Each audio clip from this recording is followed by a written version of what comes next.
আসসালামু আলাইকুম রহমতুল্লাহি ওয়া বারাকাতুহু। সুপ্রিয় শিক্ষার্থীবৃন্দ, আমাদের আজকের ক্লাসে তোমাদের স্বাগতম। আজ আমাদের পাঠের বিষয় হচ্ছে তোমাদের নবম এবং দশম শ্রেণীর বাংলাদেশের ইতিহাস ও বিশ্ব সভ্যতার প্রথম অধ্যায় ইতিহাস পরিচিতি নিয়ে। শুরুতেই আমি আমার পরিচয়টা দিই। আমার নাম মোহাম্মদ ইফতেখারুল আলম, সহকারী শিক্ষক, বিসিএসআই ল্যাবরেটরি উচ্চ বিদ্যালয়, চট্টগ্রাম। লেকচারে মূল ঘটনায় বা মূল লেকচারে যাওয়ার আগে আমি তোমাদেরকে একটা ছবি দেখাতে চাই। আমি যদি তোমাদের প্রশ্ন করি যে এটা কিসের ছবি, আমার বিশ্বাস আমার মেজরিটি পার্সেন্ট স্টুডেন্ট আমাকে বলবে যে সঠিক উত্তরটা দিতে পারবে। তো সঠিক উত্তরের দিকে যদি যাই, আমাকে এখানে দেখাচ্ছে এটা হচ্ছে লালবাগ কেল্লা। তারপরে আমি যদি কোনো শিক্ষার্থীকে জিজ্ঞাসা করি যে এই লালবাগ কেল্লার আদ্যপান্ত বা এটার ঘটনাবলী, এটার সময়কাল সম্পর্কে যদি আমি কাউকে জিজ্ঞাসা করি, হয়তো অনেক শিক্ষার্থী আমাকে এটার বিস্তারিত বিবরণ তুলে ধরবে আমার সামনে, এবং সবগুলো সত্যিকারের বিবরণ।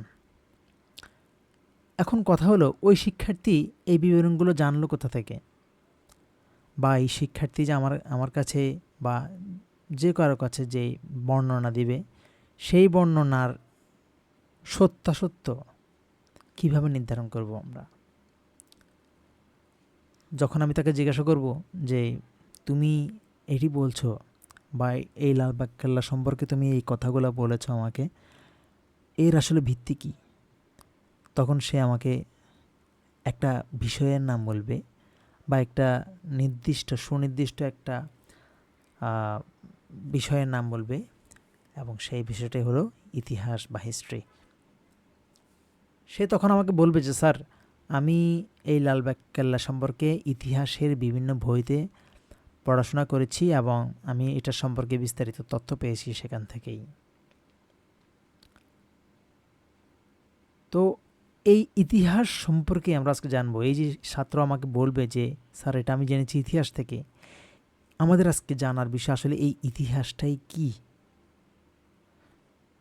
এই ইতিহাসের উৎপত্তি কি, এর কোনো প্রকারভেদ আছে কি না, এর কোনো বৈশিষ্ট্য আছে কি না, এই বিস্তারিত বিবরণ ইতিহাস সম্পর্কে আমরা আজকে ইতিহাসের সমস্ত কিছু আমরা আজকের এই লেকচারে কভার করব। আমি শুরুতেই বলে রাখি, আজকের ক্লাসটা অনেক লম্বা হবে, সো অনেকের কাছে হয়তো রেকর্ডেড ক্লাস যাবে। তোমাদের কাছে একটা রিকোয়েস্ট থাকবে, তোমরা অনুগ্রহপূর্বক দয়া করে তোমরা এই ক্লাসগুলো টেনে টেনে দেখবে না। টেনে টেনে দেখলে তোমারই ক্ষতি হবে। ক্ষতি বলতে অনেকগুলো তথ্য হয়তো তোমরা পাবা না, সঠিক তথ্য পাবে না, বা অনেক কিছু মিস করে যাবে বা স্কিপ করে যাবে। তো সেটা না করার জন্য আমি তোমাদেরকে সাজেস্ট করব, ক্লাসটা অন্তত একবার ভালো করে করবে, একটা নোট খাতা নিয়ে বসবে, যেই কথাগুলো তোমাদের বলবো আমি এই লেকচারে, সেখান থেকে তোমার যেই কথাগুলো বা যেই টপিকগুলো তোমার অনেক বেশি গুরুত্বপূর্ণ মনে হবে, তুমি সেই টপিক বা সেই পয়েন্টসগুলো তুমি তোমার খাতায় লিপিবদ্ধ করে নেবে। সো আজকে আমরা কি জানবো? আজকের পাঠ শেষে, আজকের ক্লাসগুলো তখন শেষ হবে, এই ক্লাস শেষ হলে আমরা জানতে পারবো যে ইতিহাস ও ঐতিহ্য কি, ইতিহাস কি, ঐতিহ্য কি, আমরা এই ব্যাপারটা আমরা জানবো, এবং আমরা খুব সুন্দরভাবে সানন্দে আমরা অন্যের কাছে এক্সপ্লেইন করতে পারবো। যে কেউ যদি আমাকে হঠাৎ করে জিজ্ঞাসা করে যে এই বলো, তুমি তো নবম শ্রেণীর শিক্ষার্থী, তবে তুমি দশম শ্রেণীর শিক্ষার্থী, বলো ইতিহাস বলতে কী বুঝো, বলো ঐতিহ্য বলতে কী বুঝো, আজকের ক্লাসটা যখন তুমি কমপ্লিট করবে, তুমি এই ইতিহাস ঐতিহ্য সম্পর্কে বিস্তারিত যে কারো কাছে তুমি সানন্দে কনফিডেন্ট নিয়ে, পূর্ণ কনফিডেন্টের সাথে তুমি তার কাছে বিস্তারিতভাবে এক্সপ্লেইন করতে পারবে, বর্ণনা করতে পারবে। এরপর আমি ইতিহাসের সংজ্ঞা বলতে পারবে, এবং শুধু ইতিহাসের সংজ্ঞাই নয়, সেই সাথে তোমাকে যে প্রশ্ন করবে সেই প্রশ্নকর্তাকে ইতিহাসের সংজ্ঞা তো বলবেই, পাশাপাশি এই ইতিহাস নিয়ে বা এই ইতিহাসের প্রেক্ষাপট নিয়ে বড় বড় মনীষী, দার্শনিক, তারা কি কি মতবাদ দিয়েছিলেন সেগুলোও বলতে পারবে, যদি তুমি আজকের এই ক্লাসটা মনোযোগ দিয়ে কিছুক্ষণ যদি তুমি একটু তোমার মনোযোগটা ক্লাসের দিকে রাখো। সো আমি আবারও বলবো, টেনে টেনে না দেখে বিস্তারিতভাবে দেখবে, একবারই দেখবে। আমরা পড়াশোনা করব একবার, বারবার করার কোনো প্রয়োজন নেই। ওকে। তৃতীয়ত আমরা জানবো যে ইতিহাসের উপাদান কি কি। আমরা জানি প্রত্যেকটা জিনিস উপাদানের সমন্বয়ে তৈরি। প্রত্যেকটা বিষয়বস্তুরই উপাদান রয়েছে। একটা হাস্যকর উদাহরণ দেই। মনে করো আজ আমি সকালবেলা আমি রুটি খেয়েছিলাম। তো এই রুটি তো ফিনিশড গুডস, যেটা আমার ভোগ্যপণ্য। কিন্তু এই রুটি বানাতে গিয়ে কী কী উপাদান প্রয়োজন হয়েছে, কী কী জিনিসের প্রয়োজন হয়েছে? আটা প্রয়োজন হয়েছে, লবণ প্রয়োজন হয়েছে, তেল প্রয়োজন হয়েছে, চিনি প্রয়োজন হয়েছে, পানি প্রয়োজন হয়েছে। ওকে। তো এই সব কিছু হচ্ছে ওই রুটির ইনগ্রেডিয়েন্টস বা উপাদান বা এলিমেন্টস, যাই বলো না কেন। ইতিহাসের এমন উপাদান রয়েছে, অনেকগুলো উপাদানের সমন্বয়ে ইতিহাস তৈরি। সেই উপাদানগুলো সম্পর্কে আমরা আজকে বিস্তারিত জানতে পারবো। এবং তোমাকে যদি কেউ প্রশ্ন করে যে ইতিহাসের উপাদান কি কি, দেখি বলো তো, তুমি তো নবম শ্রেণীর মানবিকের শিক্ষার্থী, তোমার তো এটা জানা উচিত। দেখি বলো তো বাবা, ইতিহাসের উপাদানগুলো কি কি। তখন তুমি ফুল কনফিডেন্সের সাথে তার কাছে তুমি ইতিহাসের উপাদানগুলো ব্যাখ্যা করতে পারবে। ফাইনালি তোমাকে যদি কেউ প্রশ্ন করে যে ইতিহাসের শ্রেণী বিভাগ ব্যাখ্যা করো, যে আচ্ছা ইতিহাস কি কি ধরনের হয়। যেমন আমরা মানুষ, আমাদের মধ্যে শ্রেণী বিভাগ রয়েছে, কেউ ভালো, কেউ খারাপ, কেউ সন্দেহপ্রবণ, ভালো না খারাপ বোঝা যায় না, আরও অনেক ক্লাসিফিকেশন থাকতে পারে। তো একটা জিনিসের যে অনেকগুলো ধরন থাকে, সেটাকে আমরা শ্রেণী বিভাগ বলি। ইতিহাসেরও অনেক ধরনের ইতিহাস রয়েছে, ইতিহাসের মধ্যেও শ্রেণী বিভাগ রয়েছে। সো আজকে আমরা যখন আমাদের ক্লাসটা শেষ হবে, তখন আমি আশা করি যে এই আজকের ক্লাসটা খুব মনোযোগ দিয়ে দেখবে, সে আজকের ক্লাসের সম্পূর্ণভাবে দেখার পরে এই যে ইতিহাস, বাংলাদেশের ইতিহাস ও সভ্যতা বইয়ের প্রথম চ্যাপ্টার থেকে যে কোনো জায়গা থেকে তাকে যদি যে কোনো প্রশ্ন করা হলে, সে প্রশ্নকর্তাকে ফুল কনফিডেন্সের সাথে উত্তর দিতে পারবে। এবং আমার ক্লাসের আজকের মূল যে কোরাম, মূল যে এজেন্ডা, সেই এজেন্ডাটাই হলো একটা শিক্ষার্থীকে এমনভাবে তৈরি করা যাতে যে কোনো ব্যক্তি, যে কোনো প্রশ্নকর্তা তাকে ইতিহাস নিয়ে, ইতিহাসের পরিচিতি চ্যাপ্টারটা থেকে যে কোনো ধরনের প্রশ্ন করলে যাতে সে সানন্দে, ফুলি কনফিডেন্সের সাথে, কোনো ধরনের হেজিটেশন ছাড়া, কোনো ধরনের জড়তা ছাড়া সে যদি বুক ফুলিয়ে উত্তর দিতে পারে। এটি হচ্ছে আমার আজকের ক্লাসের মূল উদ্দেশ্য। তো অনেক কথা বলে ফেললাম, চলো আমরা মূল ক্লাসে চলে যাই। শুরুতেই যদি বলি ইতিহাস ও ঐতিহ্য এই দুইটা জিনিস কি, এখানে আমি লিখেছি যে ইতিহাস ও ঐতিহ্য হলো একটি জাতি বা সমাজের অতীত জীবন। এটা একটা হোল নেশনের হতে পারে, অথবা সোশ্যালি হতে পারে, একটা নির্দিষ্ট এরিয়ার বা একটা নির্দিষ্ট সমাজের অতীত জীবন। মনে রাখবা, ইতিহাস সবসময় অতীত থেকেই আসে। অতীতের ঘটনাগুলো যখন আমরা প্রেক্ষাপট বিশ্লেষণ করি, তখন সেটা ইতিহাসে রূপান্তরিত হয়। তো ইতিহাস এবং ঐতিহ্য এই দুইটা জিনিসই হচ্ছে একটা জাতি বা সমাজের অতীত জীবন, সংস্কৃতি, রাজনীতি, রীতিনীতি এবং ক্রমবিবর্তনের বস্তুনিষ্ঠ বিবরণ। তার মানে ইতিহাস হলো পূর্বে কোনো একটা জাতির কোনো একটা প্রেক্ষাপট যেটা ঘটে গেছে অলরেডি, সেটা যখন এক্সপ্লেইন করে, সেটার যে এক্সপ্লানেশন, সেই এক্সপ্লানেশনটাকে আমরা এক কথায় ইতিহাস বলি। ওকে। যদি আমরা ইন্ডিভিজুয়ালি ঐতিহ্যকে এক্সপ্লেইন করি, ঐতিহ্য হলো পুরনো প্রথা, বিশ্বাস ও শিল্প সংস্কৃতি যা প্রজন্ম থেকে প্রজন্মে চলে আসে, প্রথা। ওকে, এ রিচুয়াল। তো প্রথা বলতে বোঝাচ্ছে যে যেটা এক প্রজন্ম থেকে আরেক প্রজন্মে ধরে চলে আসছে, এক প্রজন্ম অন্য প্রজন্মকে ফলো করছে, এই ধরনের ব্যাপারটাকে বলা হচ্ছে ঐতিহ্য। যেমন আমাদের আগে কি ছিল, আমাদের পুঁথি ছিল, পুঁথি। আবার পুঁথির মধ্যে অনেক আগের ঘটনাবলীগুলো লেখা থাকতো। এরপর তোমাকে যদি বলে ঐতিহ্য, আবার আমাদের ধর্মীয় কিছু ঐতিহ্য আছে, সামাজিক ঐতিহ্য আছে, রাজনৈতিক ঐতিহ্য আছে। এক এক সাবকন্টিনেন্ট, এক এক প্রভিন্স, এক একটা এরিয়ার ঐতিহ্য এক এক রকম। ওকে।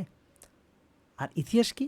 ইতিহাস হচ্ছে পূর্বের যে ঐতিহ্য আছে, যেমন আমাদের আমাদের বাঙালিদের মানে যারা আমরা এই ভারতীয় উপমহাদেশের বাংলার মানুষরা, প্রাচীন বাংলার মানুষরা পুঁথি পুঁথি পড়তো। ঠিক আছে? পুঁথি আশা করি তোমরা চিনো, আমি জানি না তোমরা জানো কি না। পুঁথি হচ্ছে এক ধরনের মানে কি বলে এটাকে, মনুস্ক্রিপ্ট। এই পুঁথির মধ্যে ওই সময়েরও আগের ঘটনাগুলা মানে তারা গানে গানে প্রকাশ করতো। ওকে। তার মানে পুঁথি একটা স্বাভাবিক কথাকে যখন গীতির মাধ্যমে, মানে গানের সঙ্গীত রিলেটেড জিনিসের মাধ্যমে বা কোনো একটা উপস্থাপনার মাধ্যমে মানে প্রকাশ করা হয়, তখন সেটাকে পুঁথি বলে। তো এই যে পুঁথি, এই পুঁথির কথাগুলো আবার মানে ইতিহাসে রূপান্তরিত হয়েছে। ওকে। তো আমি যেটা বোঝাতে চাচ্ছি সেটা হচ্ছে যেটা ঘটে আসছে প্রজন্ম থেকে প্রজন্ম, সেটাকে আমরা ঐতিহ্য বলি। আর ইতিহাস হচ্ছে সেই ঐতিহ্য সহ অতীত ঘটনার বৈজ্ঞানিক ও ধারাবাহিক বিশ্লেষণ। যখন সেটা বিশ্লেষণ করা হবে সেই ঐতিহ্যগুলোকে, তখন সেটা হয়ে যায় ইতিহাস। সোজা কথায় ঐতিহ্য হলো অতীতের গৌরবময় অংশ, আর ইতিহাস হলো তার তথ্যভিত্তিক দলিল। ঐতিহ্য হচ্ছে একটা জাতির একটা গৌরবময় অংশ, এটা চলে আসছে ঘটনাবলী। আর ইতিহাস হচ্ছে সেটার যে সত্যাসত্য নির্ধারণ, এই সত্যাসত্য নির্ধারণের যে প্রামাণ্য দলিল বা তথ্যভিত্তিক যে দলিল থাকে, সেটাকে আমরা বলি ইতিহাস। আশা করি তোমরা কিছুটা বুঝতে পেরেছ, সামনে আরও বুঝবে ইনশাআল্লাহ। আর আমার বোঝানোতেও কিছু কি বলবো এটাকে, ত্রুটি থাকতে পারে, আমি মানুষ তো নাকি, সুতরাং আমার কিছু ত্রুটি থাকবে। ত্রুটি যদি থাকে এবং কেউ যদি কোনো একটা অংশ না বুঝো, আমাকে অবশ্যই প্রশ্ন করবে, সেটা হোক সামনাসামনি, অথবা আমি যেখানে এটা আপলোড করব সেখানে তোমরা জানাতে পারো, অথবা আমাকে পার্সোনালি আমাকে জানাতে পারো যে স্যার এই আমি এটা বুঝি নাই। তখন আমি তোমাকে আমার যথাসাধ্য সম্ভব আমি তোমাকে বুঝিয়ে দিব। ওকে।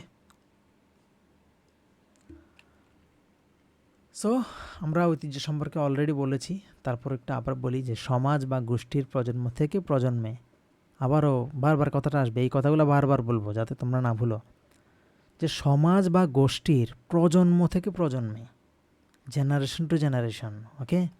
এই জেনারেশন টু জেনারেশনে যে বিশ্বাস, আচার আচরণ, ভাষা, শিল্প, সাহিত্য, স্থাপত্য এবং রীতিনীতি, এই সব কিছু হচ্ছে ঐতিহ্য। ওকে। এটি একটি জাতির আত্মপরিচয়ের প্রতীক এবং বর্তমানের সাথে অতীতের সংযোগ সূত্র।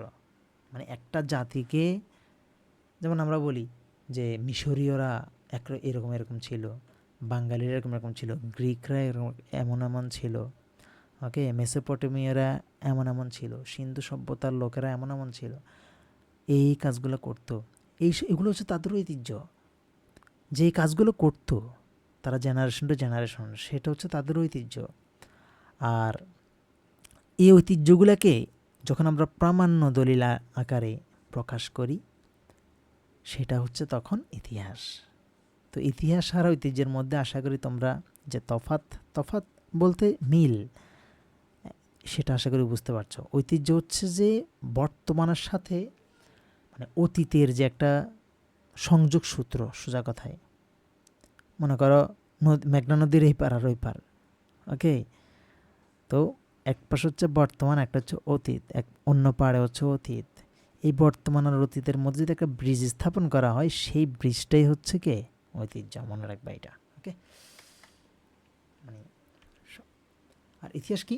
অতীতের ঘটে যাওয়া ঘটনাবলীর সত্যনিষ্ঠ ও ধারাবাহিক বিবরণ। সুতরাং আমরা বুঝতে পারছি ইতিহাস হচ্ছে এক্সপ্লানেশন। কোনো কি জিনিসের যখন সেটাকে বিষয়টাকে বা ঘটনাটাকে এক্সপ্লেইন করবে, তখন সেটাকে আমরা এক কথায় ইতিহাস বা হিস্টোরি বলি। ওকে। এটি কেবল ঘটনার বর্ণনা নয়, বরং তার কারণ এবং প্রভাবের বিশ্লেষণ। একটা ঘটনা শুধু বলছে সেরকম না, এটা কেন হয়েছে, এটার আদ্যপান্ত সব কিছু এই ইতিহাসের মধ্যে বর্ণনা করা থাকে। তো এক কথায় বলা যায় যে ঐতিহ্য হলো একটি জাতির সাংস্কৃতিক উত্তরাধিকার। উত্তরাধিকার মানে তো বুঝছো, মানে যেটা আগে থেকে ঘটে আসছে, যেটার দাবিদার। মানেই মনে করো বাঙালি জাতির একটা ঐতিহ্য, সেটার দাবিদার হচ্ছে বাঙালিরা। ওকে, তো ঐতিহ্য হচ্ছে যে একটা জাতির সাংস্কৃতিক উত্তরাধিকার, আর ইতিহাস হচ্ছে সেই উত্তরাধিকারের সেই যে ঘটনা, সেই ঘটনাকে যখন ধারাবাহিক দলিল আকারে প্রচার বা বিশ্লেষণ করবে, তখন সেটা হয়ে যাবে ইতিহাস। তাহলে ঐতিহ্য হচ্ছে ঘটনাবলী, আর ইতিহাস হচ্ছে সেটার সুনিপুণ ধারাবাহিক বিশ্লেষণাত্মক ব্যাখ্যা। আশা করি বুঝতে পেরেছ। বারবার ইতিহাস এবং ঐতিহ্য চলে আসছে, তোমরা বিরক্ত হইও না। ইতিহাস হচ্ছে মানবজাতির অতীত জীবন, সভ্যতা, সংস্কৃতি, সমাজ, রাষ্ট্র, অর্থনীতি ও বিভিন্ন ঘটনার সত্যনিষ্ঠ ও ধারাবাহিক বিবরণ। মানুষের অতীত কর্মকাণ্ড, সাফল্য, ব্যর্থতা, ওকে, পরিবর্তন ও অভিজ্ঞতা সম্পর্কে জানার মাধ্যমে হচ্ছে ইতিহাস। যেমন আমরা ইসলামের ইতিহাসের কথা যদি বলি, আমরা বদরের যুদ্ধের কথা জানি, আমরা উহুদের যুদ্ধের কথা জানতে পারি, আমরা মদিনা সনদের কথা জানতে পারি, সন্ধির কথা জানতে পারি। ওকে, আবার আমরা যদি হিন্দু সভ্যতার কথা বলি, সেখানে আমরা বিভিন্ন পুরাণ সম্পর্কে জানতে পারি। সীতা, রাম, রামায়ণ, অনেক কিছু জানতে পারি আমরা ইতিহাসের মাধ্যমে। এগুলো প্রামাণ্য দলিল, যেমন বেদ, রামায়ণ, এইসবে তাদের যে ঘটনাবলী সেগুলো বিস্তারিত লেখা আছে। ওকে, সুতরাং এই যে ঘটনার সত্যনিষ্ঠ ধারাবাহিক যে বিবরণ থাকবে, সেটাই হচ্ছে ইতিহাস। মানুষের অতীত কর্মকাণ্ড, সাফল্য, ব্যর্থতা, পরিবর্তন ও অভিজ্ঞতা সম্পর্কে জানার মাধ্যমে হচ্ছে ইতিহাস। মানে আমি সব কিছুর যে ধারাবাহিক বিশ্লেষণ, সেটা আমি ইতিহাসের মাধ্যমেই জানতে পারবো। ইতিহাস শুধু অতীতের ঘটনা তোমাকে এক্সপ্লেইন করবে সেরকম না, বরং সেই ঘটনা কেন ঘটছে, সেটার প্রভাব কী ছিল, ও শিক্ষা, সেখান থেকে কি শিক্ষা নেওয়া হয়েছে, বা সেটার আসলে শিক্ষাটা কী ছিল, সেটা বিশ্লেষণ করো তুমি বর্তমান এবং ভবিষ্যতের পথ নির্দেশ করে। যেমন তোমার আমি যদি বলি যে তোমরা কি জানো যে আমেরিকা একসময় জাপানের হিরোশিমা নাগাসাকিতে অ্যাটমিক যে বিস্ফোরণ ঘটিয়েছিল, এটা অনেকেই জানো। এখন তোমার মনে প্রশ্ন জাগবে, স্যার কেন কেন কেন তারা নিউক্লিয়ার ওয়েপন ইউজ করছিল সেখানে? এই যে তোমার জানার আগ্রহ জানাটা স্বাভাবিক, কিন্তু তুমি যদি এটার বিস্তারিত বিবরণ জানতে চাও, তখন তোমাকে ইতিহাসের সাহায্য নিতে হবে। তুমি যখন ইতিহাস পড়বে, তখন এই শুধু নিউক্লিয়ার ওয়েপন ইউজ করছে শুধু এতটুকুই জানবে না, তুমি এটাও জানতে পারবে যে নিউক্লিয়ার ওয়েপন কেন ব্যবহার করেছিল, নিউক্লিয়ার ওয়েপন ব্যবহারের ফলে কি হয়েছিল, এবং জাপানিজদের পরে তাদের যে অ্যাক্টিভিটিস, তাদের কর্মকাণ্ডগুলো পরবর্তীতে কি হয়েছিল। তার মানে ইতিহাস তোমাকে কি কি জানাবে? ঘটনাটা জানাবে। ইতিহাস তোমাকে ওই ঘটনা কেন, ওটার প্রেক্ষাপট জানাবে, এবং ইতিহাস তোমাকে এটাও জানাবে যে ঘটনাটা ঘটেছিল সেটা শিক্ষা কী ছিল। সো ইতিহাস কি? ইতিহাস হচ্ছে আসলে কোনো গল্প নয়। ইতিহাসটা হচ্ছে যে কোনো একটা সত্য ঘটনার ধারাবাহিক সুনিপুণ দালিলিক প্রমাণ। ওকে, তো সহজভাবে যদি আমি বলি যে মানুষের অতীত জীবনের সত্য ও ধারাবাহিক কাহিনী হচ্ছে ইতিহাস, অবশ্যই সেটা সত্য হতে হবে। ওকে, তুমি একটা মনে করো ইতিহাস লেখছো যে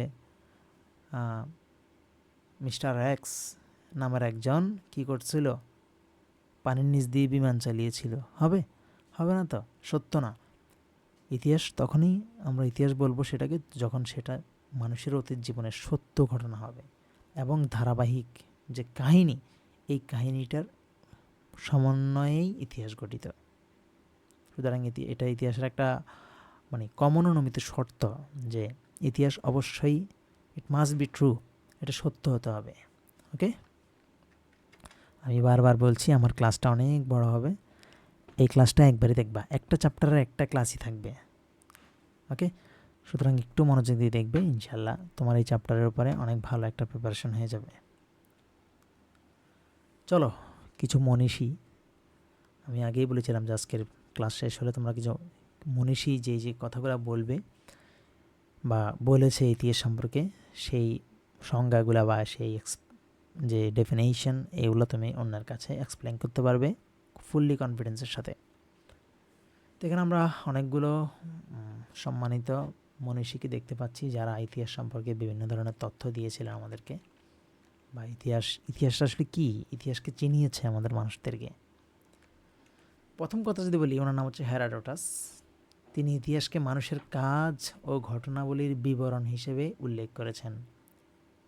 তাকে ইতিহাসের জনক বলা হয়।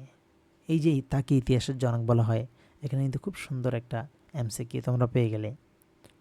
সুতরাং নোট করবে, আমি আমার এই 1 ঘন্টার যে ক্লাস হবে, এই ক্লাসের প্রত্যেকটা টপিক তোমরা নোট করবে যেটা ইম্পর্ট্যান্ট মনে হবে, এবং এই নোটটা করবে তোমার অর্ধবার্ষিকী পাস করার জন্য নয়, এটা তোমার বার্ষিকী পাস করার জন্য নয়, এটা তোমার প্রি টেস্টের জন্য, টেস্টের জন্য, ইভেন এবং অ্যাট লাস্ট তোমার এসএসসি পরীক্ষার জন্য তুমি সেটা রেডি করবে, যাতে তুমি পরীক্ষার আগে শুধু একটু খাতা উল্টিয়েই তুমি আবার প্রিপারেশনটা ঝালাই করে নিতে পারো।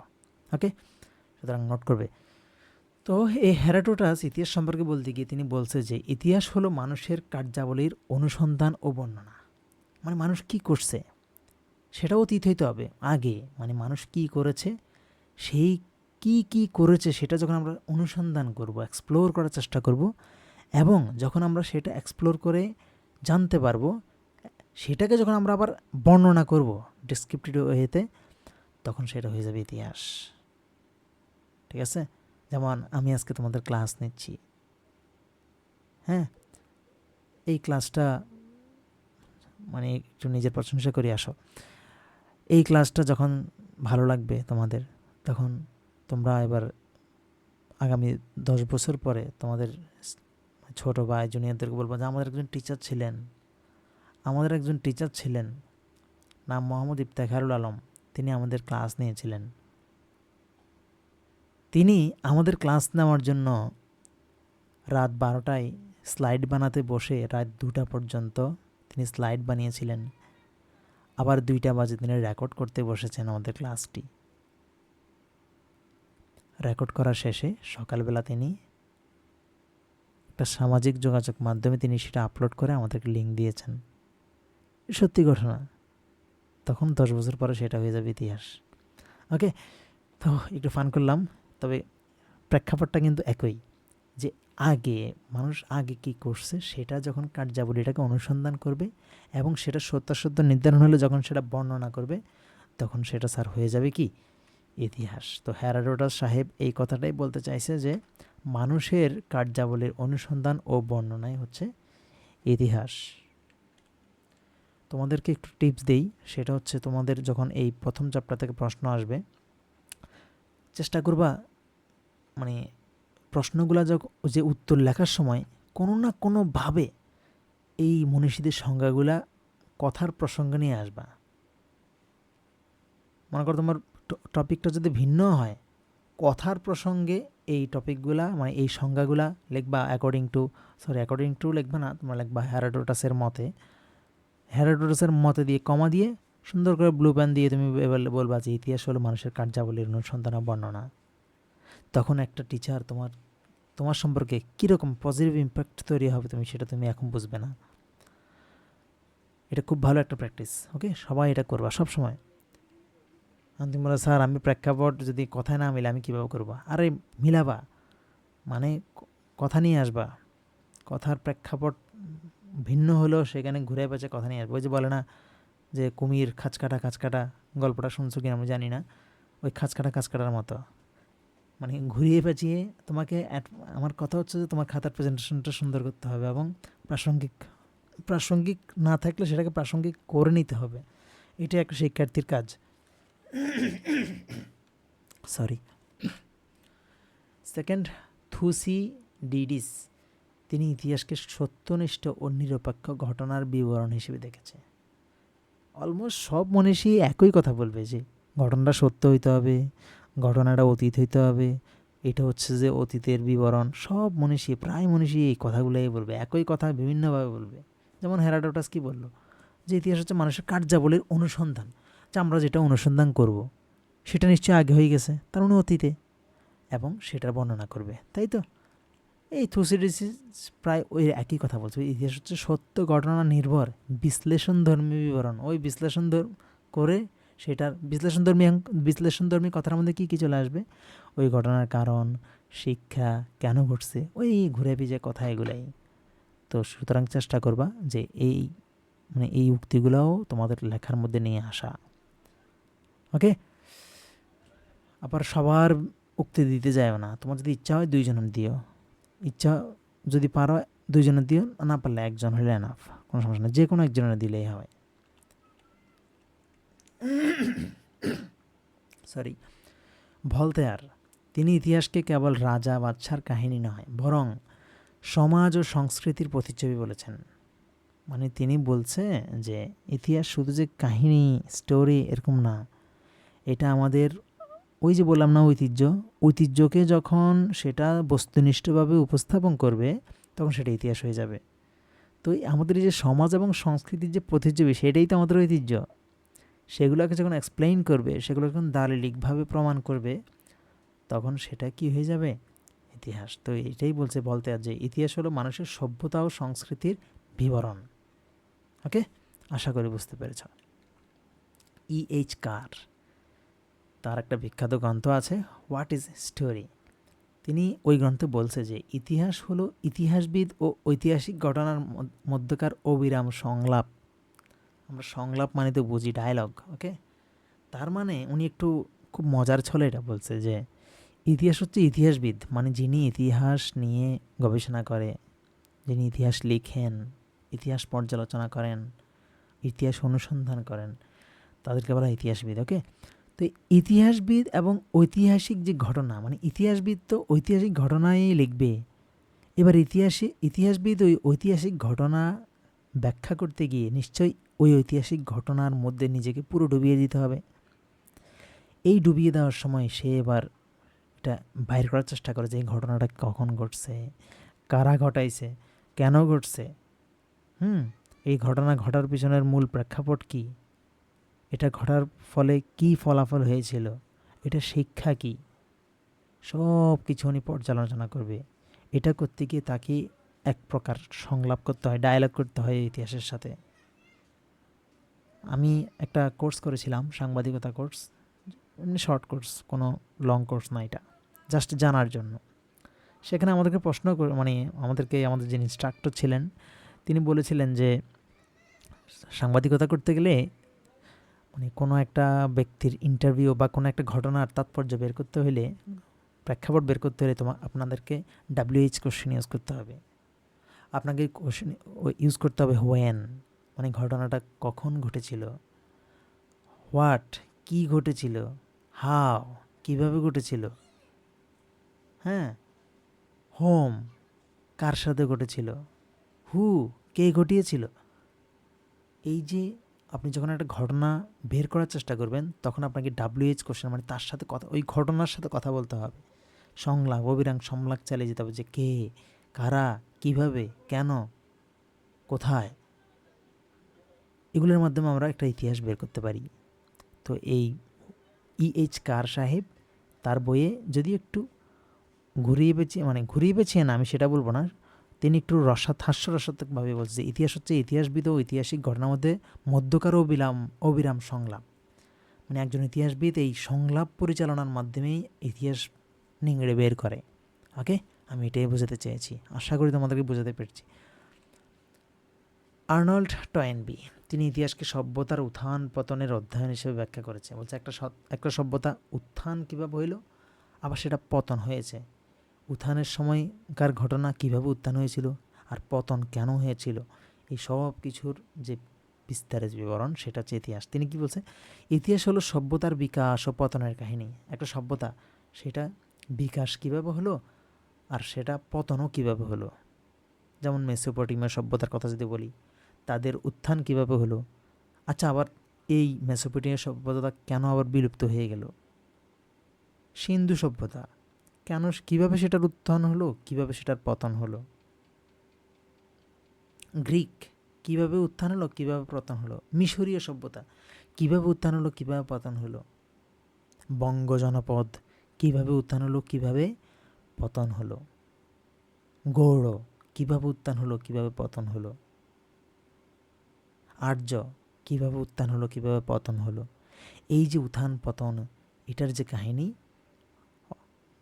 মিস্টার আর্নল্ড টয়েনবি সেটাই বোঝাতে চেয়েছে যে একটা ইতিহাস হচ্ছে কোনো একটা সভ্যতার যে বিকাশ, উত্থান এবং সেটা ধ্বংস বা পতনের যে বিস্তারিত কাহিনী, এটাকে আমরা বলি ইতিহাস। পরিশেষে কার্ল মার্কস, উনি একজন দার্শনিক, তিনি ইতিহাসকে অর্থনৈতিক ও শ্রেণী সংগ্রামের আলোকে ব্যাখ্যা করেন। তিনি বলেছেন, এই পর্যন্ত বিদ্যমান সকল সমাজের ইতিহাস হলো শ্রেণী সংগ্রামের ইতিহাস। ওকে, সো আমি বিভিন্ন মনীষীর সংজ্ঞাগুলো তোমাদের বললাম। কোনো প্রশ্ন থাকলে অবশ্যই আমাকে করবে। এখন আমাদের টপিক হচ্ছে ইতিহাসের উপাদান, কারণ আমরা শুরুতেই বলেছিলাম যে আমাদের আজকে আমরা কি কি শিখব। এই যে ইতিহাস ঐতিহ্য কি অলরেডি আমরা বলেছি, তোমরা এখন আশা করি খুব ভালোভাবে জানো ইতিহাস কাকে বলে, ঐতিহ্য কাকে বলে। ইতিহাস কাকে বলে একদম বিস্তারিতভাবে বলেছি। এখন আমাদের জানার বিষয় হচ্ছে ইতিহাসের উপাদান। কি কি উপাদানের সমন্বয়ে ইতিহাস গঠিত হয়, চলো জেনে নেওয়া যাক।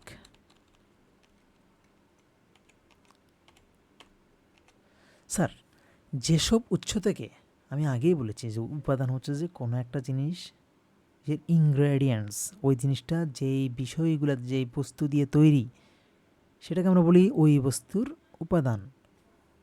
তোমাকে আমি শুরুতে একটা রুটির উদাহরণ দিয়েছিলাম, যদিও হাস্যকর তবুও কাজের।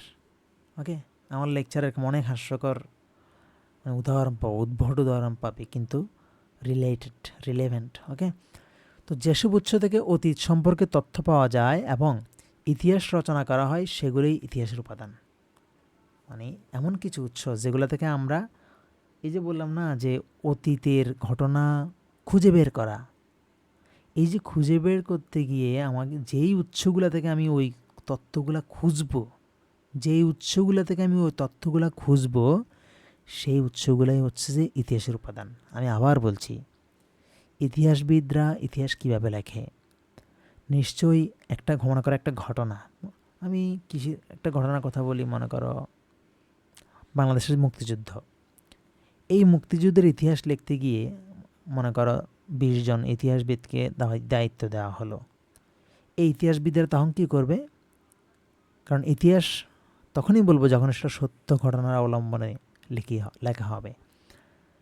তো এই ইতিহাসবিদরা তখন কী করবে, তৎকালীন সময়ের অনেকগুলো সোর্স থেকে তথ্য সংগ্রহ করবে, যে যুদ্ধটা কেন হয়েছিল, কাদের কাদের সাথে হয়েছিল, কারা নিপীড়িত হয়েছিল, কারা শাসক ছিল, শোষক ছিল, তারা তাদের শাসন কার্য বা শোষণ কার্য চালাতে গিয়ে কি করেছিল, কোন কোন পন্থা অবলম্বন করেছিল। হ্যাঁ, এবং তাদের মধ্যে যদি যুদ্ধ হয়ে থাকে, সেই যুদ্ধের ভয়াবহতা কেমন ছিল,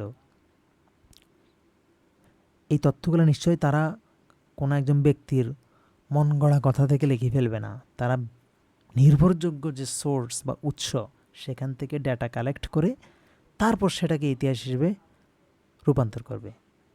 যখন তারা সেটাকে লিখিত আকারে প্রকাশ করবে, তখন সেটাই হয়ে যাবে the history of the pride liberation war of Bangladesh 1971। আমি বলতে গিয়ে ভুল করেছি, মানুষ মাত্রই ভুল।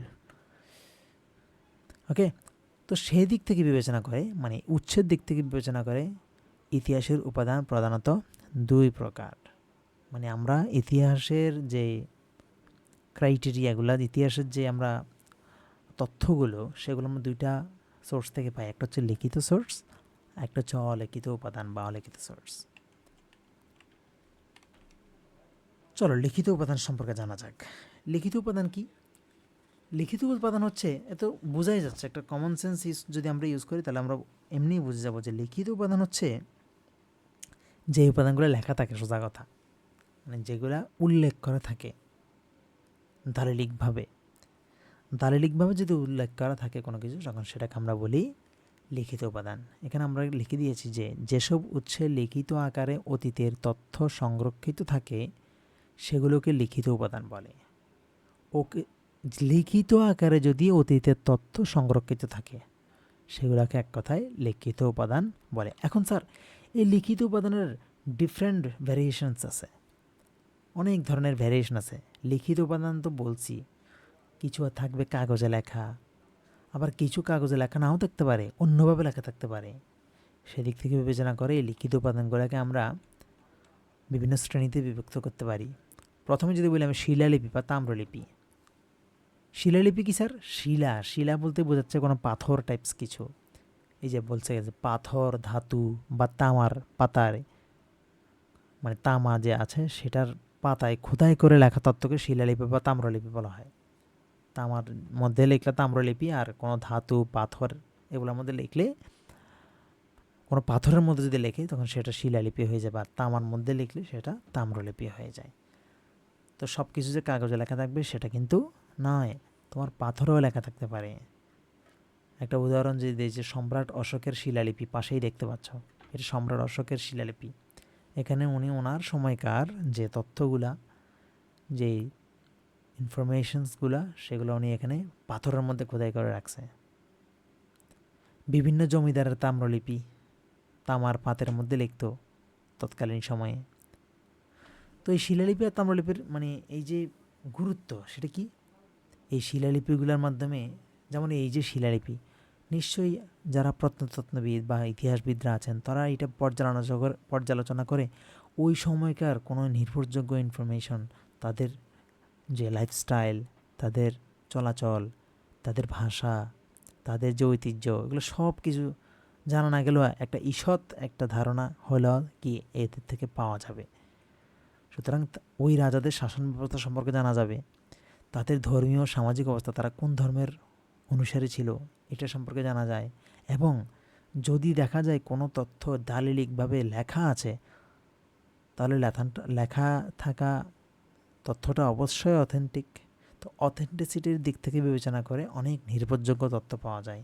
যদি আমরা কোনো একটা ইতিহাসের যে প্রেক্ষাপট সেটা যদি লিখিত উৎস থেকে বা লিখিত উপাদান থেকে গ্রহণ করি, তখন সেটার নির্ভরযোগ্য যে তথ্য সেটা এখান থেকে পাওয়া যায়। মানে সোজা কথায় অথেন্টিসিটি এখানে খুবই ভালোভাবে এনশিওর করা যায়। সেকেন্ডলি, পাণ্ডুলিপি বা সাহিত্য, বিভিন্ন সাহিত্য, যেমন আমি আমার বইয়ে, আমার কাছে একটা বই আছে, সেটা হচ্ছে ময়মনসিংহ গীতিকা। এই ময়মনসিংহ গীতিকা অনেক আগের।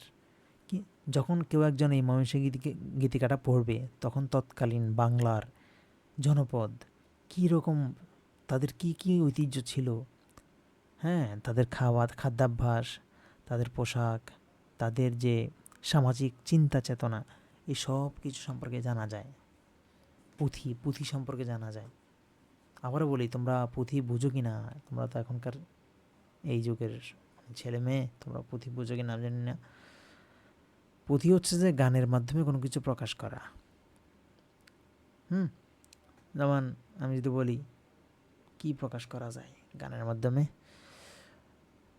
মনে করো আমার মা ঢাকা থাকে, মানে আমি ঢাকা থাকি, আমার মা বাড়িতে থাকে, তো মায়ের জন্য অনেক কি হচ্ছে, অনেক মায়া হচ্ছে, অনেক কষ্ট হচ্ছে।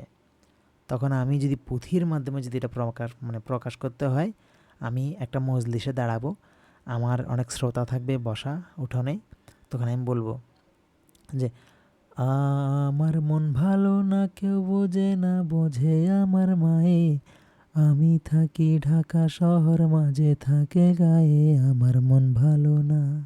ওকে, এই যে আমার মন ভালো না, আমার মা থাকে গায়ে, মানে আমি থাকি ঢাকা শহর, আমি মা থাকে গায়ে, এই যে কথায় কথায় মিলানো ছন্দ, আমার মন ভালো না, কেউ বোঝে না, বোঝে আমার মায়ে, আমি থাকি ঢাকা শহর, মাঝে থাকে গায়ে। এই যে পুঁথি, মানে এই যে গানের মাধ্যমে, গীতির মাধ্যমে কোনো একটা কথাকে এক্সপ্লেইন করা, কোনো একটা ঘটনাকে যখন আমরা এক্সপ্লেইন করব তখন সেটাকে আমরা এক কথায় বলি পুঁথি বা মনোস্ক্রিপ্ট। ওকে, তো এই পুঁথিগুলোর মধ্যে অনেক কথা লেখা থাকে, অনেক পুরাণ, অনেক ইতিহাস, ঐতিহ্য লেখা থাকে। সুতরাং এই পাণ্ডুলিপি বা সাহিত্য রিলেটেড মানে এগুলো থেকে আমরা অনেক সময় ইতিহাস খুঁজে বের করতে পারি। ওকে, যেমন এখানে আমরা যে লিখছি যে হাতে লেখা প্রাচীন বই, কাব্য, ধর্মগ্রন্থ, সাহিত্যকর্ম ইতিহাসের গুরুত্বপূর্ণ উৎস। এখান থেকে আমরা ইতিহাস জানতে পারি। উদাহরণ এখানে আমি দিলাম মহাভারত, রামায়ণ, মধ্যযুগের বাংলা সাহিত্য। এগুলো থেকে আমরা আমাদের কি জানতে পারি? আমরা আমাদের যে ইতিহাস ঐতিহ্য, তৎকালীন ইতিহাস ঐতিহ্য জানতে পারি। এটা কিছু গুরুত্ব আছে। এটার গুরুত্বটা হলো তৎকালীন সমাজ ও সংস্কৃতি সম্পর্কে ধারণা পাওয়া যায়। তাদের শিক্ষা ব্যবস্থা কেমন ছিল, শিক্ষার প্রতি তাদের যে অনুরাগ আগ্রহ সেটা কেমন ছিল, তাদের লাইফস্টাইল জীবনযাত্রা মান আমরা সেটা জানতে পারি যে এই বইগুলোর মাধ্যমে। কারণ তৎকালীন সময়ের যে সাহিত্যিক ছিলেন তারা নিশ্চয়ই তাদের সময়কার যে যে ব্যবস্থা, সমাজ ব্যবস্থা, নিশ্চয়ই সেটা সম্পর্কে অনেক কিছু লেখালেখি করবে। এবং বর্তমানে যখন আমাদের বর্তমানে এই যুগের যে কবি সাহিত্যিকরা আছেন তারাও আমাদের বিভিন্ন লাইফস্টাইল, আমাদের বর্তমান প্রচলিত ধারা সব লিখছে। আগামী 500 বছর 1000 বছর পরে যখন আমাদের পরবর্তী জেনারেশন আসবে তারা তখন এই বইগুলো থেকে আমাদের আবার লাইফস্টাইল তারা খুঁজে বের করবে। তারা যখন ইতিহাস পর্যালোচনা করবে তখন আমরা হয়ে যাব তাদের জন্য ইতিহাস। সুতরাং আজকের দিনের সত্য ঘটনা একটা নির্দিষ্ট সময় গিয়ে পরে হয়ে যাবে ইতিহাস। এইটাই হচ্ছে ইতিহাস, যে পূর্বের কোনো সত্য ঘটনা যখন আমরা এক্সপ্লেন করি তখন সেটা হয়ে যাবে ইতিহাস। থার্ডলি যদি আমি বলি ভ্রমণ কাহিনী। বিদেশি পর্যটক বা ভ্রমণকারীরা বিভিন্ন দেশ ভ্রমণ করে যে বিবরণ লিখেছেন তা ইতিহাসের মূল্যবান উপাদান। ওকে, যেমন আমরা উদাহরণ যদি ইবনে বতুতা, আমরা সবাই তার কথা শুনছি। এরা বিশ্ব ভ্রমণ করছিল, হিউয়েন সাং, এরা বিশ্ব ভ্রমণ করছিল। এক এক জায়গায় মানে পৃথিবীর সব জায়গায় তারা ভ্রমণ করেছিল। এই ভ্রমণ করতে গিয়ে তারা যেখানেই কোনো কিছু দেখছে সেটা লিপিবদ্ধ করে ফেলছে। তারা তাদের যে নোটবুক সেখানে তারা লিখে ফেলেছিল। এবং এই তাদের এই ভ্রমণ কাহিনীগুলোর মাধ্যমে আমরা অনেক দেশের যে সংস্কৃতি, তাদের কালচার, কৃষ্টি, এগুলো সম্পর্কে আমরা জানতে পারি। যেমন আমাদের বর্তমানে আমাদের নবম দশম শ্রেণী, অষ্টম শ্রেণীর এখানে বইগুলোতে অনেকগুলো ভ্রমণ কাহিনী লেখা থাকে। আমার সঠিক মনে পড়ছে না, সম্ভবত মিশরের কায়রো বা কিছু একটা, কোনো একটা জায়গার ভ্রমণ কাহিনী আমি পড়েছিলাম কয়েকদিন আগে। তো সেখানে মিশরের কোনো একটা রেস্টুরেন্টের কথা লেখা ছিল, তাদের খাদ্যাভ্যাস, তারা কীরকম খাবার খায়, তাদের চলাচল মানে আমাদের থেকে ভিন্ন। তো আমি যে এই ভ্রমণ কাহিনীটা পড়লাম, এই ভ্রমণ কাহিনী পড়ে যে আমি একটা স্টোরি জানলাম সেটাও না, কিন্তু শুধু সেটাই নয়, আমি মিশরের যে কালচার, কায়রোর মানুষরা কীভাবে চলাচল করে, সেখানে ওট থাকে, এই জিনিসগুলো আমরা তাদের কৃষ্টি কালচার সম্পর্কে জানলাম। তো ভ্রমণ কাহিনীর মাধ্যমে অনেক সময় কোনো একটা জাতির কৃষ্টি কালচার, তাদের লাইফস্টাইল, জীবনযাত্রার মান কেমন, এগুলো আমরা জানতে পারি। তো তৎকালীন সমাজ, শিক্ষা, অর্থনীতি সম্পর্কে আমরা জানতে পারি যদি আমরা ভ্রমণ কাহিনীগুলো পড়ি আর বিভিন্ন দেশের পারস্পরিক সম্পর্ক বোঝা যায়। সুতরাং ভ্রমণ কাহিনীর মাধ্যমেও আমরা ইতিহাস বের করতে পারি বা ইতিহাসের উৎস হিসেবে আমরা ভ্রমণ কাহিনীকে ব্যবহার করতে পারি। সরকারি নথিপত্র, বিভিন্ন সরকারি দলিল আদি রয়েছে যেগুলো আমরা প্রাচীন বা পূর্বের যে ইতিহাস, এই দেশের ইতিহাস, সেটা আমরা জানতে পারি। যেমন রাষ্ট্রের বিভিন্ন দলিল, আইন, চুক্তিপত্র, করের হিসাব, আদেশ ইত্যাদি ইতিহাসের গুরুত্বপূর্ণ উৎস। যেমন একটা আইন আছে, তোমরা জানো কিনা জানি না, এটা বলে CRPC 1898। CRPC 1898, এটা ব্রিটিশরা প্রণয়ন করে গিয়েছিল। তো এই আইনগুলো যখন আমরা পড়ি তখন তৎকালীন ব্রিটিশ আমলের অনেক বিষয় সম্পর্কে জানা যায়। এটা একটু উদাহরণ দিয়েছি তোমাদেরকে যদিও। তো মানে সরকারি যে রেকর্ডস, দলিল, এগুলো অনেক দীর্ঘদিন, বছরের পর বছর, শত শত বছর ধরে এগুলো স্টোর করে রাখা থাকে। সো এইগুলোও পর্যবেক্ষণ বা পর্যালোচনা করলেও ইতিহাসের অনেক কিছু জানা যায়। মানে আমি এই যে টপিকগুলো বলছি এগুলো হচ্ছে যে দ্য সোর্স অফ হিস্ট্রি, মানে ইতিহাসকে নিংড়ে বের করার জন্য বা ইতিহাস পর্যালোচনা করার জন্য, ইতিহাস এক্সপ্লোর করার জন্য এই উৎসগুলা ইতিহাসবিদরা ব্যবহার করে থাকে। এর মধ্যে সরকারি নথিপত্র হচ্ছে একটা, ভূমি রেকর্ড, স্বাধীনতার ঘোষণাপত্র, এই যে আমি পাশেই তোমাদেরকে দিয়ে দিয়েছি, তোমরা দেখতে পাচ্ছ কিনা জানি না, স্বাধীনতার ঘোষণাপত্র দেখা যাচ্ছে। সেখানে মানে লেখা আছে যে স্বাধীনতা ঘোষণা যখন করছিল সেই লেখাগুলো এখানে লেখা আছে। তো এটা একটা ইতিহাস না? এটা সেই 1971 সালের একটা কাগজ, সেটা আজকের দিনে এসে ইতিহাস, এটা একটা সত্য ঘটনা, একটা দালিলিক প্রমাণ। সুতরাং এটাও ইতিহাসের একটা লিখিত উপাদান। ওকে, আশা করি তোমরা বুঝতে পেরেছ। সংবাদপত্র, সাময়িকী, তৎকালীন সময়ের যে পেপার পত্রিকা, তারা যে যা ছাপিয়েছিল নিশ্চয়ই সত্য ঘটনার উপর ভিত্তি করে ছাপিয়েছিল। এই জন্য সংবাদপত্রের যে তথ্য, এগুলো অনেক নির্ভরশীল, অনেক নির্ভরযোগ্য, বিশ্বাসযোগ্য। তো ইতিহাসবিদরা যখন কোনো ইতিহাস লিখতে বসে, তখন তারা যেই সময়কার ইতিহাস তারা লিখবে, সেই সময়কার কোনো পত্রিকা, পেপার, নিউজ পেপার আছে কি না, এবং সেইখানে তারা যেই ঘটনার ইতিহাস লিখতে চায় সেই সব ঘটনা সম্পর্কে কী কী লেখা আছে, এগুলোর উপর নির্ভর করেও অনেক সময় ইতিহাস লেখা হয়ে থাকে। ওকে, এই যে সাময়িক ঘটনা সম্পর্কে ধারণা পাওয়া যায় যখন আমরা পুরনো সংবাদ সাময়িকীগুলো পড়ি, বা আমরা যেই ঘটনার ইতিহাস লিখতে চাই সেই ঘটনার যে সময়কাল, সেই সময়ের কোনো নির্ভরযোগ্য তথ্য জানতে হলে আমাকে ওই সময়কার যে নিউজ পেপারগুলো সেগুলো আমাকে পড়তে হবে। তখন আমি একটা নির্ভরযোগ্য তথ্য পেয়ে যাব। আশা করি আমি বোঝাতে পেরেছি। তো এই ছিল মানে ইতিহাসের কিছু লিখিত উপাদান।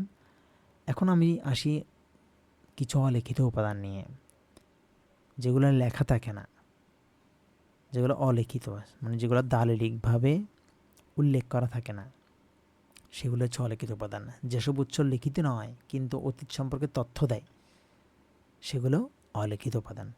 আর এমনিতেও একটা শিক্ষার্থী, যে কোনো শিক্ষার্থী এটা বুঝবে যে লিখিত হচ্ছে রিটেন, লেখা থাকবে, সেটা দালিলিক প্রমাণ থাকবে। আর অলিখিত হচ্ছে যেটা লেখা থাকবে না। ওকে, অলিখিত উপাদানের মধ্যে একটা উপাদান হচ্ছে প্রত্নতাত্ত্বিক নিদর্শন। এখানে কি কোথাও লেখা আছে? লেখা নাই, কিন্তু এটা দেখেই বোঝা যাচ্ছে এটা হাজার হাজার বছর পুরানো। তার মানে এইটা ইতিহাসের একটা অংশ, কিন্তু অতীতে যা সত্যি ঘটেছে সেটা ইতিহাস।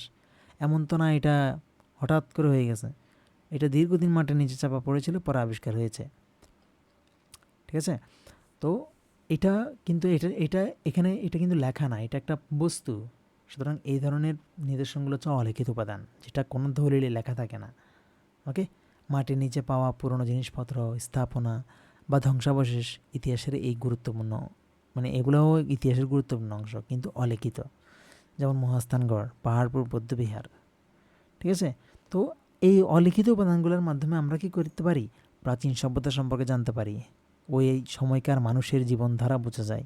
যেমন আমি কুমিল্লা ময়নামতি যে বৌদ্ধবিহার, সেখানে গিয়েছিলাম, দেখলাম, আমি একটু মানে খুব গভীরভাবে পর্যালোচনা করলাম।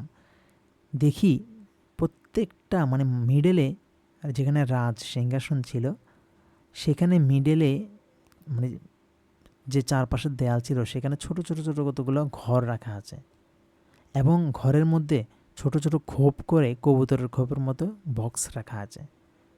তো এক পর্যায়ে মানে ভাবলাম যে এগুলো কেন দিল? নিশ্চয়ই এখানে প্রহরীরা দাঁড়াতো, আর এটাও হতে পারে যে ওই খোপগুলোতে মানে তারা বাতি রাখতো, তখন তো বিদ্যুৎ ছিল না, হয়তো তারা এখানে প্রদীপ জ্বালাতো। তো এই যে মানে এগুলো তো অলিখিত, কোথাও লেখা আছে? লেখা নাই, কিন্তু ধারণার উপর ভিত্তি করে একটা লজিক্যাল যে থিঙ্কিং, ওইটার উপর ভিত্তি করে অনেক কিছু বলা যায়। ঠিক আছে, তো যাই হোক, সেটা বলার কথা না। মূল কথা হচ্ছে যে এই প্রত্নতাত্ত্বিক নিদর্শনগুলো ইতিহাস সম্পর্কে ধারণা দেয়, কিন্তু সেটা অলিখিত। ওকে, তো সুতরাং ইতিহাস সবসময় যে লিখিত আকারে থাকবে এমন না, কিছু অলিখিত বিষয় থেকেও আমাদেরকে ইতিহাসের সোর্সিং করতে হবে। মুদ্রা বা কয়েন, বিভিন্ন মুদ্রার মধ্যে তৎকালীন, যেমন আমাদের মুদ্রার মধ্যে শাপলা ফুল দেওয়া আছে, পাট গাছের পাতা দেওয়া আছে, হ্যাঁ, ভাসমান শাপলা দেওয়া আছে, অপর পাশে ওই যে শেখ মুজিবুর রহমান, ওনার ছবি দেওয়া আছে। তো সব দিক বিবেচনা করে এটা হচ্ছে আমাদের বর্তমান ইতিহাস। তো তৎকালীন সময়ের যে মুদ্রা ছিল, সেখানেও নিশ্চয়ই তৎকালীন সময়ের কোনো একজন মানে গুরুত্বপূর্ণ ব্যক্তির তথ্য লেখা থাকবে, তৎকালীন সময়ের গুরুত্বপূর্ণ তথ্য সেখানে লেখা থাকবে। তো এই মুদ্রাগুলোর দিকে তাকালেও আমরা অনেক সময় কি, বা মুদ্রাগুলো পর্যালোচনা করলেও আমরা অনেক সময় কোনো প্রাচীন ইতিহাস সম্পর্কে জানতে পারি। এই যে প্রাচীন আমলের মুদ্রা ইতিহাসের গুরুত্বপূর্ণ উপাদান, যেমন সুলতানি আমলের মুদ্রা, মোগল আমলের স্বর্ণ মুদ্রা, এগুলোর মধ্যে ওই সময়কার অনেক গুরুত্বপূর্ণ তথ্য দিয়ে লেখা ছিল। সেখানে ওই তৎকালীন যে শাসক, শাসকের নাম লেখা ছিল। যেমন আমি একটা তুর্কি সিরিজ দেখি, যে এটার নাম হচ্ছে কুর্লুস ওসমান, কুর্লুস ওরহান, এগুলো আমি দেখেছিলাম। তো সেখানে দেখলাম তারা যখন নিজের নামে মুদ্রা তৈরি করলো, সেখানে তারা তাদের নাম ব্যবহার করছে, মানে তাদের যে সুলতান, এই সুলতানের নাম ব্যবহার করছে। তার মানে এই মুদ্রাগুলো এখন যদি কারো হাতে আসে, তারা নিশ্চয়ই বুঝবে এটা কোন আমলের মুদ্রা, কারণ সেখানে সুলতানের নাম লেখা আছে। এবং বর্তমান ইতিহাস পর্যালোচনা করে দেখা যাবে সেটা সুলতান ওরহানের আমলের মুদ্রা। এভাবেই মূলত কয়েন থেকে বা মুদ্রা থেকেও ইতিহাস জানা যায়, এটা কোন আমলের, কোন তৎকালীন সময়ে কে শাসক হিসেবে ছিলেন, তাদের কোনো স্পেসিফিক ঐতিহ্য আছে কিনা সেটা সেখানে উল্লেখ করা থাকে। যেমন আমাদের মুদ্রার এক পাশে আমাদের জাতীয় প্রতীক ভাসমান শাপলা, হ্যাঁ, তারপরে কি কুড়ি থাকে দুইটা, আরও কি থাকে। তো এই জিনিসগুলো দিয়ে তারা আমাদের ঐতিহ্য সম্পর্কে জানতে পারবে। মানে আজ মনে করেন আজ থেকে 5,000 বছর, 500 বছর পরে তারা যখন আমাদের মুদ্রাটা তাদের হাতে যাবে, তখন তারা চিন্তা করবে এটা কি, আচ্ছা এটা একটা ফুল, এটা মনে হয় তাদের কোনো প্রতীক ছিল, এরকম করে তারা ভাববে এবং তারা আমাদের ইতিহাস পর্যালোচনা করবে। ওকে, স্থাপত্য ভাস্কর্য, এটাও কিছুটা এটার সাথে রিলেটেড, প্রত্নতাত্ত্বিকের সাথে। মানে বিভিন্ন স্থাপনার মাধ্যমে আমরা তো ওই সময়কার ইতিহাস জানতে পারি, রাজার থিঙ্কিং, পরিচালন পদ্ধতি, তার রাজ্য পরিচালনার পদ্ধতি, এই সব কিছু আমরা জানতে পারি। যেমন প্রাচীন স্থাপনা, মসজিদ, মন্দির, দুর্গ, ভাস্কর্য ইত্যাদি ইতিহাসের উপাদান। উদাহরণস্বরূপ যদি বলি লালবাগ কেল্লা, আমি প্রথমে বলেছিলাম, 60 গম্বুজ মসজিদ, এগুলো দেখলে অনেক কিছু জানা যায়, অনেক তথ্য নির্ভর স্থাপনা এগুলা, কিন্তু অলিখিত। মানে যেটা নিয়ে আমরা কথা বলবো সেটাই সগর্বে দাঁড়িয়ে আছে, কিন্তু সেটা অলিখিত উপায়ে, এটা কোনো দলিলের মধ্যে বা কোনো কাগজের মধ্যে লেখা নাই। ওকে, তো এই ধরনের উপাদানগুলোকে বলা হয় অলিখিত উপাদান। লোকসংস্কৃতি, এই যে বললাম না গানের মাধ্যমে প্রকাশ করে, পালা গান, তো লোকগান, গল্প, প্রবাদ, এই যে মৌখিক ইতিহাস, যেমন ওই যে কিছু ইতিহাস আছে, যেমন কি বলে কমলার দিঘি, আরও কি কি আছে, বেহুলা, লক্ষিন্দর, এগুলা মৌখিক ইতিহাস। ওকে, তো এগুলা লিখিত না, এগুলা মানুষের মুখে মুখে রটে গেছে। যদিও হিন্দু ধর্ম অনুযায়ী বিশ্বাস করা হয় যে এরকম কিছু ঘটেছিল, কিন্তু আবার অন্যান্য ধর্মের তারা বিশ্বাস নাও করতে পারে। তো এগুলো লোকমুখে।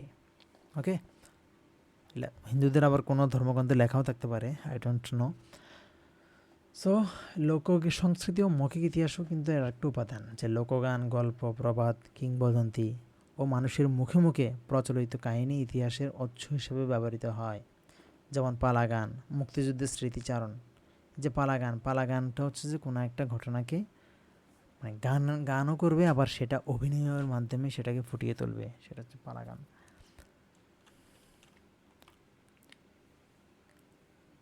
এতক্ষণ আমরা জানলাম ইতিহাসের উপাদানসমূহ। ইতিহাসের 2 ধরনের উপাদান রয়েছে, একটা হচ্ছে লিখিত উপাদান আর একটা হচ্ছে অলিখিত উপাদান। লিখিত উপাদান হচ্ছে যেটা লেখা থাকবে, কোনো একটা দালিলিক উপায়ে লেখা থাকবে, সেটা হচ্ছে লিখিত। আর অলিখিত হচ্ছে যেটা লেখা থাকবে না, কিন্তু সেই নিদর্শনটা মানে দৃশ্যমান থাকবে, সেটা হচ্ছে অলিখিত উপাদান। এখন এই ইতিহাসের উপাদানগুলোর কিছু গুরুত্ব আছে। কেন আমরা এই ইতিহাসের উপাদানগুলো নিয়ে ঘাটাঘাটি করব, কেন আমরা এগুলা নিয়ে এক্সপ্লোর করব? কারণ যখন আমরা সঠিক ইতিহাস প্রণয়ন করতে যাব, নির্ভরশীল ইতিহাস প্রণয়ন করতে যাব, সত্য ইতিহাস যেখানে ভুল হওয়ার সম্ভাবনা খুবই কম, সেটা যদি আমরা এনশিওর করতে চাই, আমাকে এই উপাদানগুলোর সাহায্য নিতে হবে। তো এই ইতিহাসগুলো, এই উপাদানগুলো যদি আমি পর্যালোচনা করি, সেক্ষেত্রে আমার উপকার বা লাভ কী হবে? অতীত সম্পর্কে সেটা আমার সঠিক তথ্য পাবো। যেমন আমরা ওল্ড ম্যাগাজিন বা ওল্ড নিউজ পেপার পড়লে তৎকালীন সময়ের সত্যি ঘটনাগুলো আমরা জানতে পারবো। সভ্যতা ও সংস্কৃতির বিকাশ বুঝবো। ভুল থেকে শিক্ষা নিতে আমরা পারবো, যে তৎকালীন সময়ে একটা রাজ্য এই কারণে ধ্বংস হয়ে গেছিলো। বর্তমানে যদি একই ভুল করতে যায় কেউ, তখন ইতিহাস থেকে তার শিক্ষা নেবে যে না, এটা করা যাবে না। জাতীয় ঐতিহ্য সংরক্ষণ করে ভবিষ্যৎ পরিকল্পনা গ্রহণে সহায়তা করে। মানে অতীত থেকে শিক্ষা নিয়ে বা ইতিহাস থেকে শিক্ষা নিয়ে ভবিষ্যতে কীভাবে আগাবে, সেটার একটা প্ল্যান বা পরিকল্পনা করতে এই ইতিহাসের উপাদানগুলো আমাকে সাহায্য করে। এটা আমার একটা টেকনিক। তুমি কিভাবে লিখিত উপাদান আর অলিখিত উপাদানগুলো মুখস্থ রাখবা। তো এটা পড়তে একটু হয়তো একটু হাস্যকর মনে হবে। শিপা ভ্র স্বর সং, শিপা ভ্র স্বর সং। তো শি দিয়ে শিলালিপি, পা দিয়ে পাণ্ডুলিপি, ভ্র দিয়ে ভ্রমণ কাহিনী, স্বর দিয়ে সরকারি নথি, সং দিয়ে সংবাদপত্র। আর অলিখিত উপাদানের যে ট্রিক সেটা হচ্ছে প্রমুস্থালক। এটা কিছুটা মন্ত্রের মতো। শিপা ভ্রং স্বর সং প্রমুস্থালক। তো প্র দিয়ে কি প্রত্নতাত্ত্বিক নিদর্শন, মু দিয়ে মুদ্রা, স্থা দিয়ে স্থাপত্য, আর লোক দিয়ে লোক সংস্কৃতি। এই জিনিসগুলো হচ্ছে অলিখিত এবং লিখিত উপাদানের একটা সামগ্রিক মানে ওভারভিউ। ওকে, আমাদের ফাইনাল টপিক ইতিহাসের শ্রেণী বিভাগ। কি কি মানে কয় ধরনের ইতিহাস আমরা আসলে পাই। এর আগে যেগুলো দেখছি এগুলো হচ্ছে উপাদান, যে কোন কোন মানে বিষয়গুলো থেকে কোন কোন খাত থেকে আমরা ইতিহাসের টপিকগুলো খুঁজে পাবো, সেটা হচ্ছে ইতিহাসের উপাদান। কিন্তু কয় ধরনের ইতিহাস আছে সেটা যদি বলি তখন সেটা হয়ে যাবে ইতিহাসের শ্রেণীবিভাগ, ক্লাসিফিকেশন অফ হিস্ট্রি। ইতিহাস স্যার আসলে দুই ধরনের হয়। এই বলে না যে পার্সপেক্টিভ। তোমাকে যখন কেউ প্রশ্ন করবে যে বলো তো how many types or sentence, কয় ধরনের সেন্টেন্স রয়েছে, তখন তুমি প্রশ্নকর্তাকে উল্টা পাল্টা একটা প্রশ্ন করতে পারবে। মানে প্রশ্নের বিপরীতে আরেকটা প্রশ্ন করতে পারবেন যে স্যার আপনি কোন পার্সপেক্টিভে আমার থেকে জানতে চেয়েছেন যে সেন্টেন্স কয় প্রকার।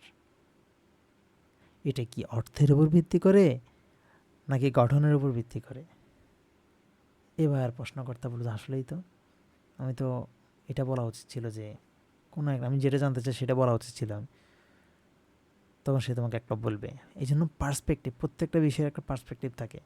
তো ইতিহাসের শ্রেণীবিভাগ করতে গিয়ে এখানে পার্সপেক্টিভ আছে, বিষয়বস্তুগতভাবে এক ধরনের, আবার ভৌগোলিক অবস্থানগত দিক দিয়ে এক ধরনের।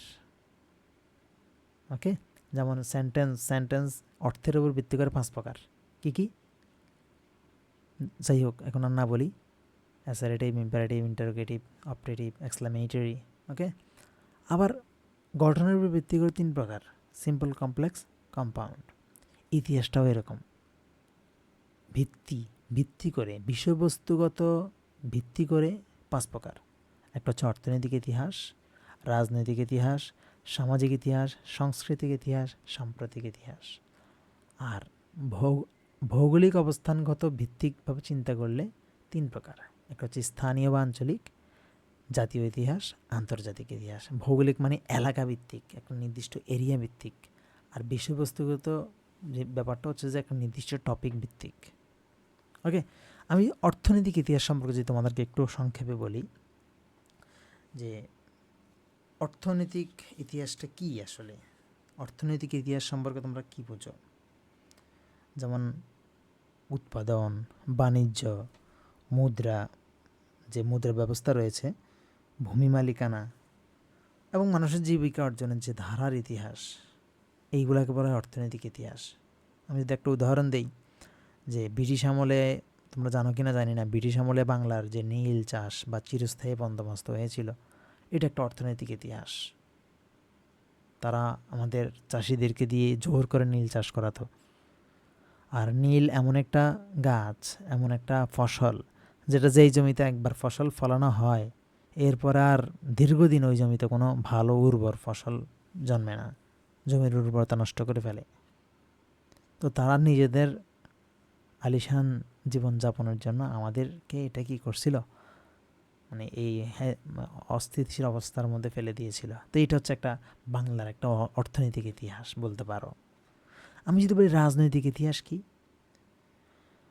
রাজনৈতিক ইতিহাস হচ্ছে এই যে বিভিন্ন রাজ্যের মধ্যে যুদ্ধ বিগ্রহ, রাজ্যের বিস্তার।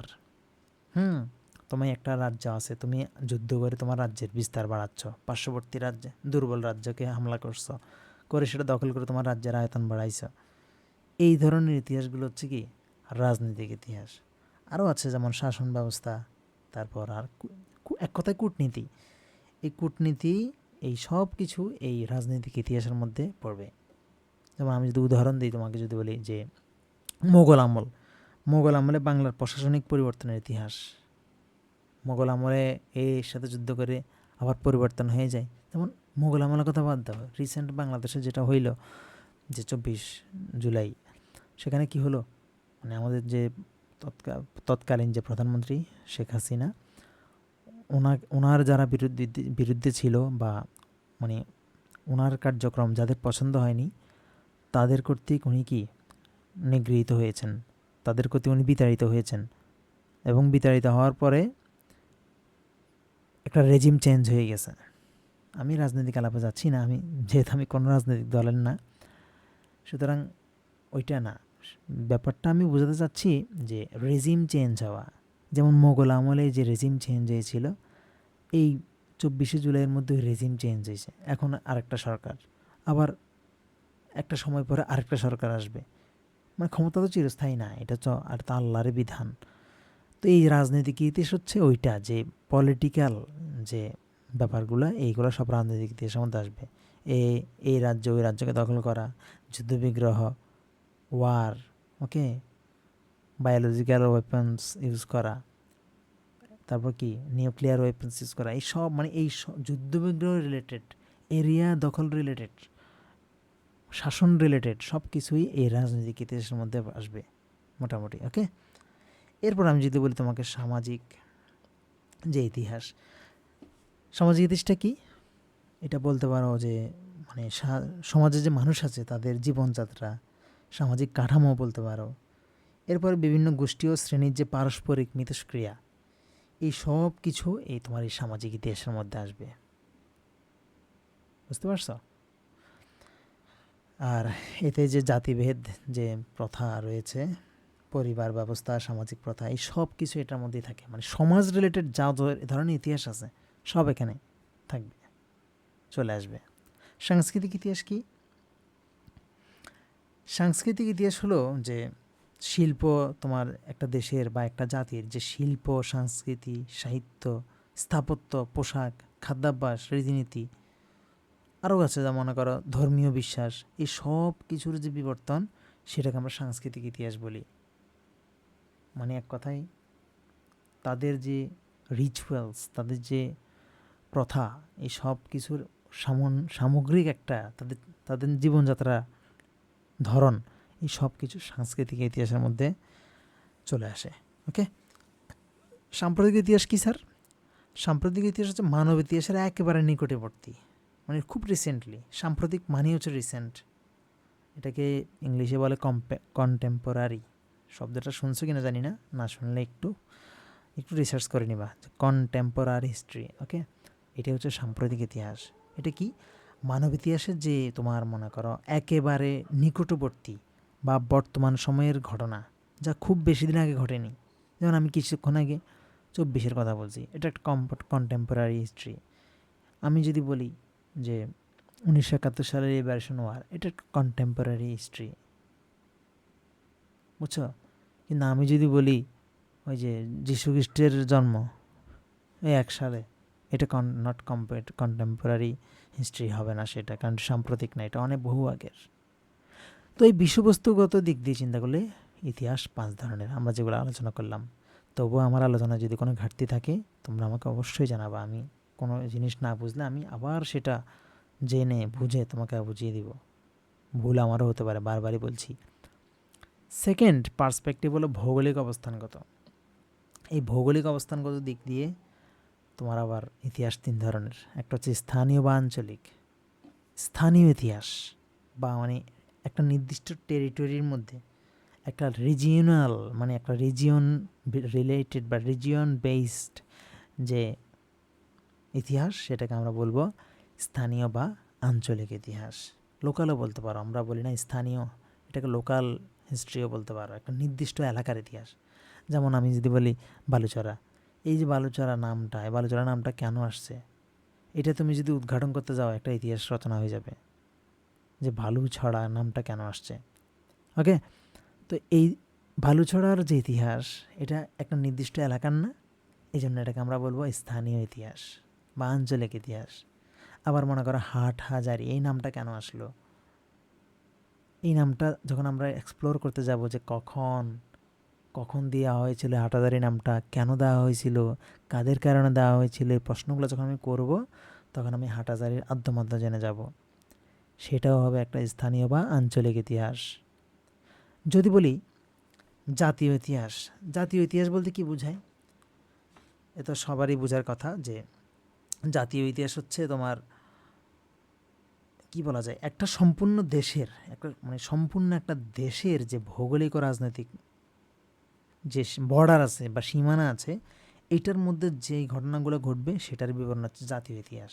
এটা নির্দিষ্ট একটা এরিয়া বেসড হবে না, এটা পুরো দেশব্যাপী হবে। ঠিক আছে, রিসেন্ট যে 24 সালে যে মুভমেন্টটা হলো, এটা কি শুধু চট্টগ্রামে হয়েছে বা শুধু ঢাকাতে হয়েছে? না, সেটা সারা বাংলাদেশব্যাপী হয়েছে। এই জন্য এটাকে আমরা জাতীয় ইতিহাস বলবো।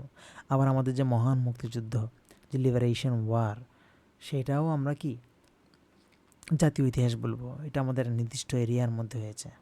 ওকে, যাই হোক, এটা হচ্ছে একটা জাতীয় ইতিহাস। তাহলে কি বললাম? জাতীয় ইতিহাস হচ্ছে যে একটা নির্দিষ্ট টেরিটরির, বিশাল টেরিটরি, সেটা একটা দেশ এর যে বর্ডার সীমানা, সেইটার ভিতরে সামগ্রিক বা অ্যাগ্রেগেট উভয়তে যে ঘটনা ঘটবে সেটাকে যখন বিস্তারিত বিবরণ আকারে প্রকাশ করা হবে তখন সেটা হয়ে যাবে জাতীয় ইতিহাস। ফাইনালি ইন্টারন্যাশনাল হিস্ট্রি বা আন্তর্জাতিক ইতিহাস, এটা তো বোঝাই যাচ্ছে। আন্তর্জাতিক ইতিহাস হচ্ছে আমার দেশের যে সীমানা, সেই সীমানার বাইরে যাই ঘটবে সেটা হচ্ছে আন্তর্জাতিক ইতিহাস।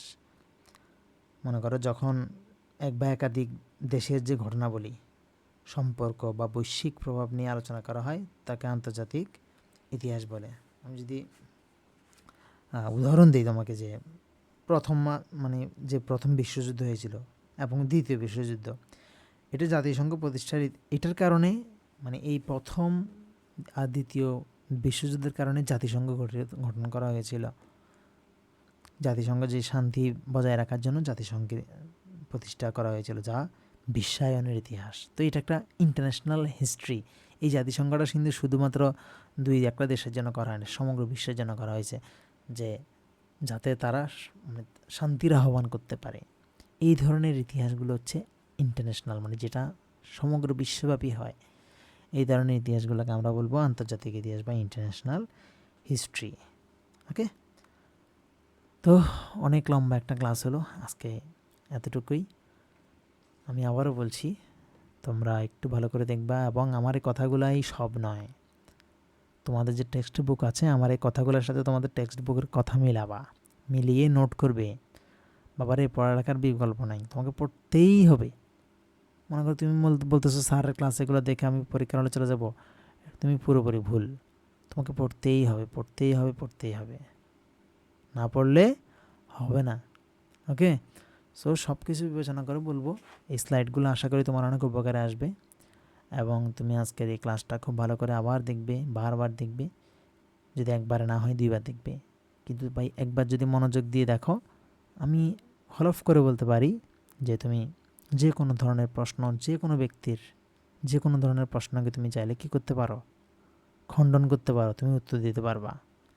সুতরাং তোমার সার্বিক সাফল্য কামনা করে আমরা আজকের এই ক্লাসটা এখানে শেষ করলাম। সবাইকে অসংখ্য ধন্যবাদ আমাকে এত গুরুত্ব দিয়ে আমার ক্লাসটা দেখার জন্য। সবাই ভালো থাকবে এবং পরবর্তী ক্লাসের জন্য অপেক্ষা করবে। ততক্ষণ পর্যন্ত আল্লাহ হাফেজ। আসসালামু আলাইকুম রহমতুল্লাহ।